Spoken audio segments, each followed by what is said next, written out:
were fighting no slouch, obviously. I mean, the girl who just fought for the title. Yeah, no, I mean, it's just first of all amazing to be part of Bellator. Trying to get here for a long time.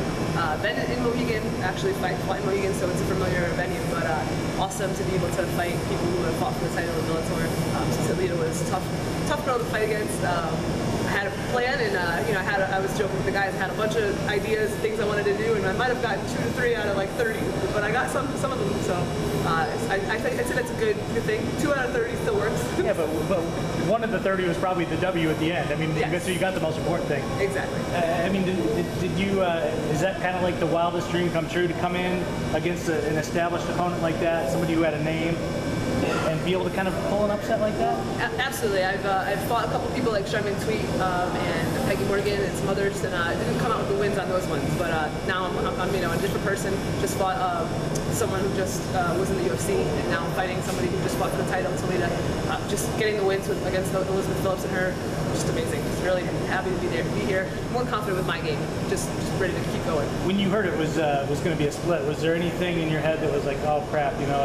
And then secondly, when you heard the third score was a 30-27, did that give you some instant confidence, like it's got to be me, knowing that you had another 30-27 already announced? I think at the end of the day, I always want to go out with the win by finishing the fight. I never want it to go to decision, but sometimes it does. So you're going to always be a little nervous because anything can happen. So especially, when you're not in your hometown, or you don't know, if it's a really close fight and you're a little scared, you never know. So I'm really happy that went well, and I do believe that I came out with the win because I actually performed.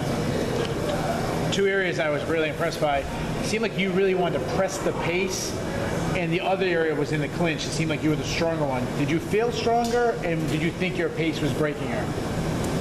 Yeah, I think just in general, I'm a well-rounded fighter. I feel pretty confident in every area, but there's been a couple of spots that I've been just got to kind of finish and be more confident in those areas faster. So I think that I did well, and I had a good pace, but it still would have been nice to take it out a little faster, finish a little quicker, but everybody wants to do that, right? You've been on this regional scene for a long time, 10 years.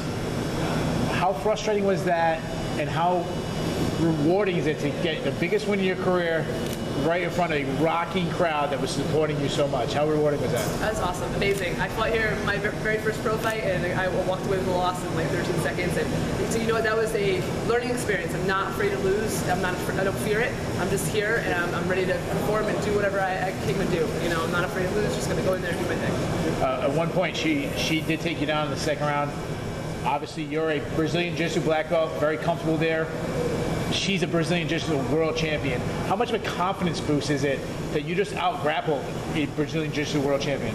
Oh, it's amazing. No, it's great. I mean, it's MMA, so anything can happen. But once whatever that quote is, I forgot who said the quote, but, you're a black belt, and then as you start getting to feel purple, once the punches start bringing it down, right? So, as soon as you get hit, everything changes. So we just mentioned she fought for the title. Right now, you have Julia Budd versus Chris Cyborg. Julia's pretty much wiped out the division. After Cyborg, there isn't anybody jumping up. You're on a roll. You just took out a top contender. Do you think you got a chance that your phone's going to get called and say, "Hey, Jesse, guess what? You're fighting for the title"? Hey, she fought for the title. Why can't I? I just beat somebody who fought. She did lose, but hey, I should have a shot too. So I know first Julia Budd has to fight Cyborg, and someone has to have that title again. So we'll go from there. But I'm definitely all open-minded to that. How much of this fight was about mental for you in terms of, I noticed you were not just pushing the pace, you were not getting wild. When you were on the ground with third round, you weren't trying to go for anything wild. It was almost like you were just going, all right, this is the game plan, we got to focus on it, 15, 30, 45 seconds. How did you keep that mentality when, the crowd's going, you want, and there's a little part of you going, get the armbar, get a choke, try to submit this, world champion jiu-jitsu black belt. I mean, how big was it just keeping composure and focusing on, as you said, the game plan? I got some great coaches. Sometimes I tell them, I'm like, I want to just go in there and finish, and they're telling me, you can't just run up in there and try to go and do your thing, but you also, you don't want to just sit back and wait around. So I got some really good people on my side. I've got some really great family members who have helped me with my mentality, and, when I go in there now, I kind of embrace that whole feeling of being nervous, and it's a great thing. Just be okay with it. And, when you're in that moment and you think you got it, go for it. Don't hesitate or try not to. But anything happens, you never know what's going to happen. But I just try to accept whatever I'm doing and not, do too many things to make too many mistakes where I end up getting losing. How much do you think this will help you out in terms of, as you said, you was always these, you got to the mountain and then you would slide off either with Tweet or with Morgan. This is somebody who, as I said, world champion jiu-jitsu black belt. She's submitted people like Amanda Bell. You just beat her at her own game in a lot of ways. How much do you feel it's going to help with not just your confidence, but other people going, all right, she's, we want to train with her now. We want to put more money in her. We want to invest in her. She is, somebody we can see as a potential world championship contender. I would hope that people see me and see me perform and accept that I have what it takes to be at that next level, But just by beating her, beating other people, it's not just about that. It's about me putting on a show and just doing my thing and having the confidence of being, I'm not going to go down quickly, I'm not going to go down easy. So I hope that they see that and they'll take acceptance of that. What's your Bellator contract? I have 2 more fights right now with Bellator.